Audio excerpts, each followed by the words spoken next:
नमस्कार साथियों, आपका हमारे YouTube चैनल जुगल टेक्निकल में हार्दिक स्वागत है। मैं जुगल राठौर। साथियों, इस वीडियो में हम बात करेंगे साला दर्पण स्टाफ विंडो पर जन आधार पुनः प्रमाणीकरण की प्रक्रिया शुरू कर दी गई है।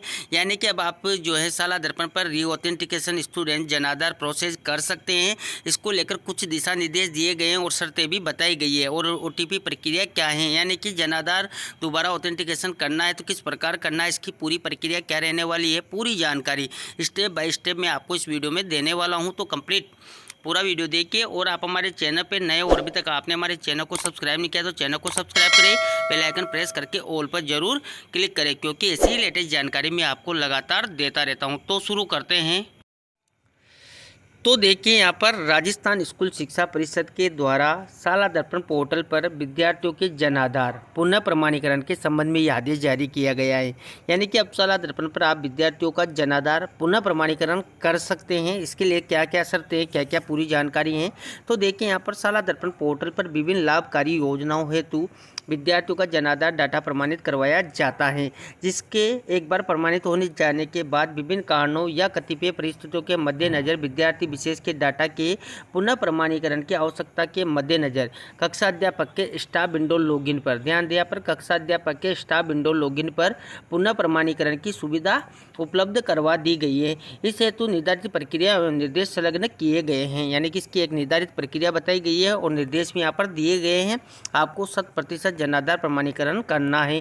अब देखिए क्या प्रक्रिया है, क्या दिशा निर्देश है, तो जान लेते हैं। देखिए, जन आधार प्रमाणीकरण एवं पुनः प्रमाणीकरण के संबंध में दिशा निर्देश।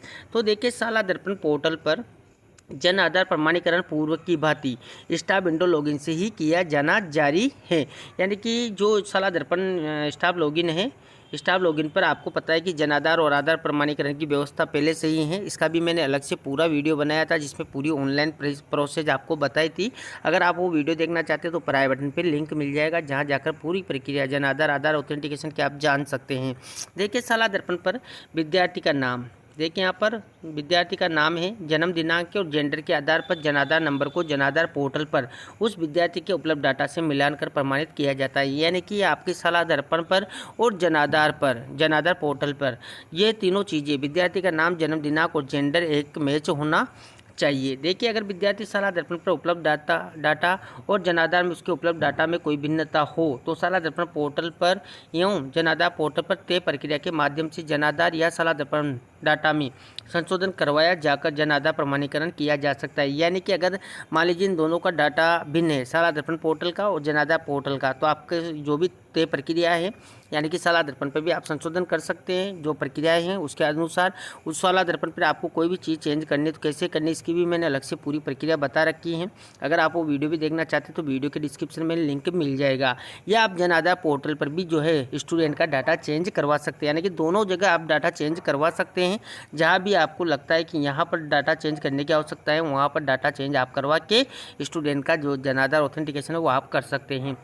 वर्तमान में पूर्व की बात साला दर्पण के माध्यम से TRN जनरेट कर जन आधार डाटा में संशोधन नहीं किया जा सकता। यानी कि अब यहाँ पर पहले तो क्या था कि साला दर्पण के माध्यम से हम TRN जनरेट कर लेते थे और जन आधार पर डाटा संशोधित हो जाता था, लेकिन अब ये प्रक्रिया बंद कर दी गई है। अब TRN जनरेट करके आप डाटा संशोधन नहीं कर सकते, ये भी यहाँ पर बताया गया है। यानी कि आपको अगर संशोधन करना है तो साला दर्पण पोर्टल पर जो तय प्रक्रिया है उसके माध्यम से कर सकते हैं, या जन आधार पोर्टल पर आप जो है मित्र वगैरह के माध्यम से आप करवा सकते हैं। इसके बाद देखिए, विद्यार्थी का साला दर्पण पर एक बार किसी भी विद्यालय में जन आधार डाटा प्रमाणित हो जाने के बाद दूसरे विद्यालय में प्रवेश लेने पर कई कारणों से जन आधार डाटा डुप्लीकेट बताता है। ये बहुत बड़ी समस्या है कि विद्यार्थी का साला दर्पण पर एक बार किसी विद्यालय में जन आधार ऑथेंटिकेशन हो जाता है, उसके बाद बच्चा दूसरे विद्यालय में प्रवेश ले लेता है तो किन्हीं कारणों से जन आधार डाटा डुप्लीकेट बताता है। यानी कि वो डाटा यहाँ पर ऑथेंटिकेशन नहीं हो पाता है। या जो अभिभावक परिवार के विभाजन होने के कारण, दूसरा कारण ये हो सकता है कि मान लीजिए अभिभावक का है वो परिवार के विभाजन होने जाने के कारण उन्होंने जन आधार नंबर के डाटा में बदलाव करवाना चाहते हैं। यानी कि उन्होंने मान लीजिए दूसरा जन आधार बना लिया है। ऐसे विद्यार्थियों की जन आधार डाटा पुराने विद्यालय से नवीन विद्यालय में Jan Aadhaar number, member ID, विद्यार्थी का नाम, उसकी जन्म दिनांक, जेंडर के आधार पर मैच होने पर उसके पुराने विद्यालय से जन आधार डाटा नवीन विद्यालय में उस स्टूडेंट के लिए कैरी फॉरवर्ड किया जा सकता है। यानी कि अब यहाँ पर आप दूसरे विद्यालय में मान लीजिए आ चुके हैं तो आप स्टूडेंट के डाटा को कैरी फॉरवर्ड कर सकते हैं। इसके लिए क्या है देखिए, या माता पिता के अलग हो जाने के कारण भी जन आधार में डाटा बदलाना चाहते हैं तो इस हेतु शाला दर्पण पर विकल्प उपलब्ध करवा दिया गया है। अन्य कि अब आपको विकल्प मिल जाएगा कि जो बच्चा पहले दूसरे स्कूल में पढ़ता था, अब नई स्कूल में आ चुका है, या मान लीजिए माता पिता के द्वारा उसका जो जन आधार में परिवर्तन वगैरह उन्होंने करवा लिए हैं, तो अब आपको एक विकल्प दिया जाएगा। इसके बाद देखिए, एक बार प्रमाणीकरण की इस प्रक्रिया को पूर्ण हो जाने पर विद्यार्थी इन चारों डाटा फील्ड को लॉक कर दिया जाएगा, जिसमें आगे किसी भी प्रकार का संशोधन डाटा में संभव नहीं होगा। यानी कि आपको जो विकल्प मिलेगा उससे आप यहाँ पर प्रमाणीकरण कर सकते हैं। अब देखिए, यहाँ पर जो विकल्प हैं शाला दर्पण पर कक्षा अध्यापक के स्टाफ लॉगिन पर उपलब्ध करवा दिया गया है। यानी कि जो विकल्प अब आपको मिलेगा वो कक्षा अध्यापक के शाला दर्पण स्टाफ लॉगिन पर मिलेगा। इसके लिए देखिए आपको करना क्या है, तो देखिए जिन विद्यार्थियों के पूर्व में जनाधार प्रमाणित कर दिया गया है उनका डाटा रिवैलिडेट करने हेतु 2 सुविधाएं पोर्टल पर उपलब्ध करवा दी गई हैं। 2 सुविधाएं कौन कौन सी है, तो देखिए पहला, जिन विद्यार्थियों के पुराने विद्यालय या नवीन विद्यालय में डाटा में कोई परिवर्तन नहीं है, उनका डाटा पुराने विद्यालय से नवीन विद्यालय में जनाधार नंबर, मेंबर ID, विद्यार्थी का नाम, उसकी जन्म दिनांक, जेंडर के आधार पर रिवैलिडेट करवा दिया जाएगा, बशर्ते वो विद्यार्थी पुराने विद्यालय में अध्ययनरत नहीं होना चाहिए और ऐसी स्थिति में उसे उस विद्यालय से अपनी TC जारी करवानी होगी। यानी कि वो विद्यार्थी जो आप यहाँ पर नवी विद्यालय में उसका प्रमाणीकरण कर रहे हैं, इसके लिए ये शर्त होनी चाहिए कि उस विद्यार्थी को वहाँ से TC जारी हो चुकी हो और आप यहाँ पर अब उसका जो है रिवैलिडेट कर सकते हैं, लेकिन TC जारी होने पर ही भी आप ये कार्य कर पाएंगे। दूसरा यहाँ पर है, जिन विद्यार्थियों के पूर्व विद्यालय में प्रमाणित शाला दर्पण डाटा और नवीन विद्यालय के शाला दर्पण के नवीन डाटा में कोई भी अंतर नहीं है, यानी कि कोई भी अंतर नहीं है, तो शाला दर्पण से विद्यार्थी के अभिभावक के जनाधार मोबाइल नंबर पर OTP जनरेट कर जनाधार प्रमाणित करें। यानी कि अगर मान लीजिए कोई भिन्नता नहीं है तो फिर भी आपको यहाँ पर जो है वैलिडेशन करना है, यानी कि ऑथेंटिकेशन करना है। तो यहाँ पर क्या होगा कि जनाधार पर जो माता पिता के मोबाइल नंबर है उन पर यहाँ पर OTP जनरेट की जाएगी और OTP डाल के आप यहाँ पर जनाधार प्रमाणितकरण कर सकते हैं। इसके लिए देखिए, मोबाइल पर OTP तभी जनरेट किया जा सकता है जब इस प्रक्रिया के बारे में संबंधित विद्यार्थी और अभिभावक को जानकारी हो। विद्यालय के अधिकृत प्रभारी को अभिभावक द्वारा OTP शेयर किया जा सके, यानी कि जो अध्यापक है यानी कि अभिभावक है वो अध्यापक को OTP दे दे, यानी कि OTP यहाँ पर ज़रूरी होगी, तो ये तब प्रक्रिया आप कर सकते हैं। अब देखिए यहाँ पर पूरी प्रक्रिया हम समझ लेते हैं। देखिए स्टेप 1 की बात करें तो पुनः प्रमाणीकरण हेतु सबसे पहले स्टाफ लॉगिन के ऑथेंटिकेशन स्टूडेंट जनाधार आधार विकल्प में से जो है री ऑथेंटिकेशन जनाधार का चयन करें। जैसे कि आप यहाँ पर देखेंगे ये ऑप्शन मिलेगा आपको ऑथेंटिकेशन स्टूडेंट जनाधार आधार, तो इसमें एक ऑप्शन आपको मिलेगा री ऑथेंटिकेशन स्टूडेंट जनाधार। देखिए इस नाम से आपको ऑप्शन मिलेगा। देखिए जैसे आपने इस ऑप्शन पर क्लिक करेंगे तो फिर आपको क्या करना है, देखिए शाला दर्पण पर कक्षा अध्यापक के स्टाफ विंडो लॉगिन पर पुनः प्रमाणीकरण हेतु उपलब्ध सूची में जिस विद्यार्थी का जनाधार पुनः प्रमाणीकरण करना चाहते हैं उसका चयन करें। यानी कि आप यहाँ पर देखेंगे तो आपने कक्षा वगैरह सेलेक्ट कर ली है।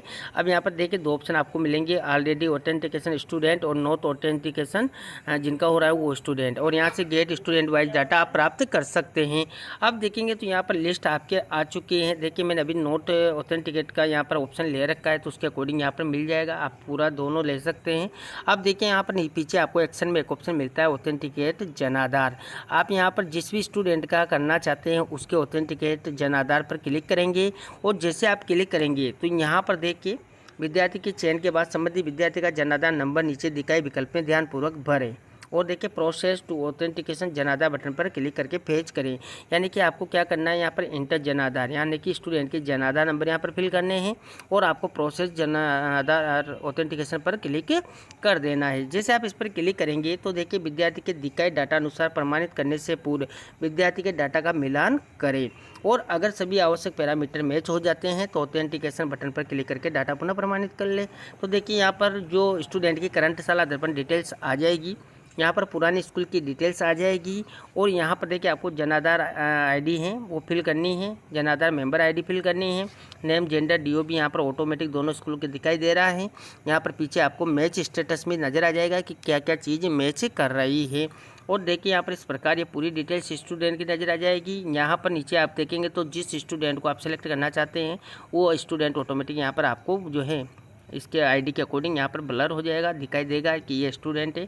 आपको यहाँ पर ऑथेंटिकेट ऑन करंट स्टूडेंट पर क्लिक कर देना है। जैसे आप इस पर क्लिक करेंगे तो देखिए यहाँ पर देखिए डाटा में कोई भिन्नता होती है तो अभिभावक से आप इस प्रकार ऑथेंटिकेशन वो हो जाएगा। अगर यहाँ पर देखिए दूसरा तरीका क्या है, अगर नीचे चित्र में दिखाए अनुसार डाटा में कोई भिन्नता होती है तो अभिभावक से OTP प्राप्त कर डाटा वैलिडेट कर लेंगे, यानी कि वो पहला तरीका था, ये दूसरा तरीका है। इसमें भी देखिए आपको यहाँ पर पुरानी स्कूल और करंट स्कूल की डिटेल्स नज़र आ जाएगी। यहाँ पर जनाधार ID और जनाधार मेंबर ID आपको यहाँ पर जो है फिल कर देनी है। यहाँ पर देखेंगे तो नाम वगैरह की भी यहाँ पर आप देखेंगे तो ये इस प्रकार यहाँ पर जो है आपको ओल्ड स्कूल का है और यहाँ पर करंट स्कूल का आप देख लें जो भी है, क्योंकि पहले जो डाटा था उसमें भिन्नता आपको नज़र आ रही है, क्योंकि आपने पहले तो यहाँ पर राहुल था, आपने राहुल गुजर करके यहाँ पर उसको किया है। तो यहाँ पर देखिए मिस मैच का ऑप्शन आ रहा है। लेकिन अगर मान लीजिए अब यहाँ पर आप निकालेंगे तो उसमें देखिए उसका नाम राहुल गुजरी है, यानी कि इसमें तो डिटेल सही है, तो आप यहाँ पर ऑथेंटिकेशन कर पाएंगे। इसके लिए आपको OTP का विकल्प मिलेगा।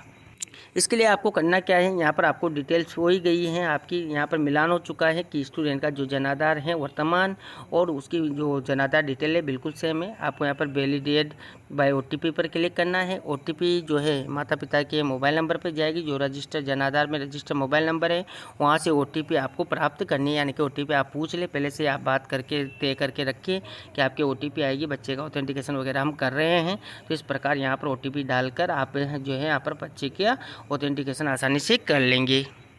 तो ये थी साथियों यहाँ पर जनाधार प्रमाणीकरण और पुनः प्रमाणीकरण के संबंध में दिशा निर्देश और ऑनलाइन प्रक्रिया जो मैंने आपको इस वीडियो में देने का प्रयास किया।